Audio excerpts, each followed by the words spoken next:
কথা বলেন। আমি আলোচনার শুরুতে বলতেছিলাম আল্লাহ যদি খুশি হয়ে যায় তাহলে আর কিছু লাগে না মিয়া। আল্লাহই তো আমাদের সব।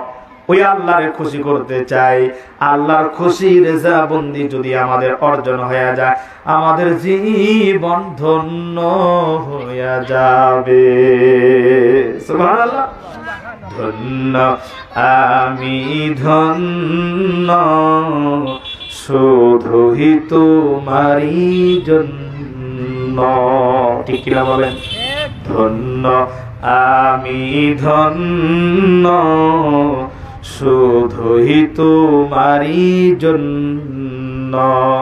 তুমি ছাড়া আর কে আছে আমার, তুমি ছাড়া আর কে আছে আমার, এত কাছে অনন্য।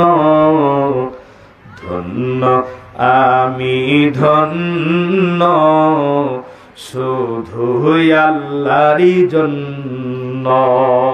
ধন্য আমি ধন্য শুধুই আল্লাহরই জন্য। ঠিক কিনা বলে? আল্লাহর জন্যই তো আমি ধন্য। তোমার মত মালিক যাদের আছে বিপদে বালা তুচ্ছ তাদের কাছে। ঠিক কিনা বলে? আল্লাহর মতো মালিক থাকলে আমাদের কোনো বিপদ আপদের কোনো কিছু করতে পারবে?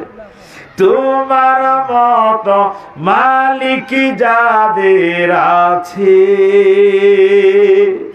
বিপদে বালায় তুচ্ছ তাদের কাছে।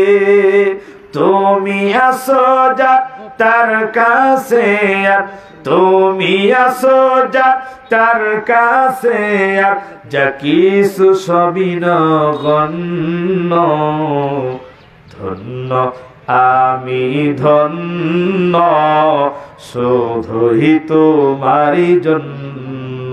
বলে ধন্য আমি ধন্য শুধুই তোমারই জন্য। ঠিক কিনা বলেন? তোমার খুশি থাকে যদি পুঁজি, কামিয়াবি আসবে আমায় খুঁজি। ঠিক কিনা বলে? আল্লাহর খুশি যদি আমাদের পুঁজি থাকে, এটাই আমাদের সম্বল যে আল্লাহ আমার উপরে খুশি, তাহলে আমাদের যত কামিয়াব আর সফলতা দিয়ে দিবেন কে? জোরে বলেন কে? তাহলে বলেন তোমার খুশি থাকে যদি পুঁজি, কামিয়াবি আসবে আমায় খুঁজি।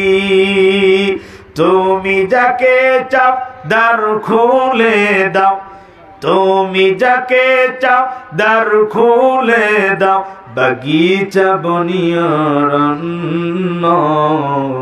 ধন্য আমি ধন্য শুধুই তোমারই জন্য। বলেন ধন্য আমি ধন্য শুধুই তোমারই জন্য। তুমি ছাড়া আর কে আছে আমার, তুমি ছাড়া আর কে আছে আমার, এত কাছে অনন্য। ধন্য আমি ধন্য শুধুই তোমারই জন্য।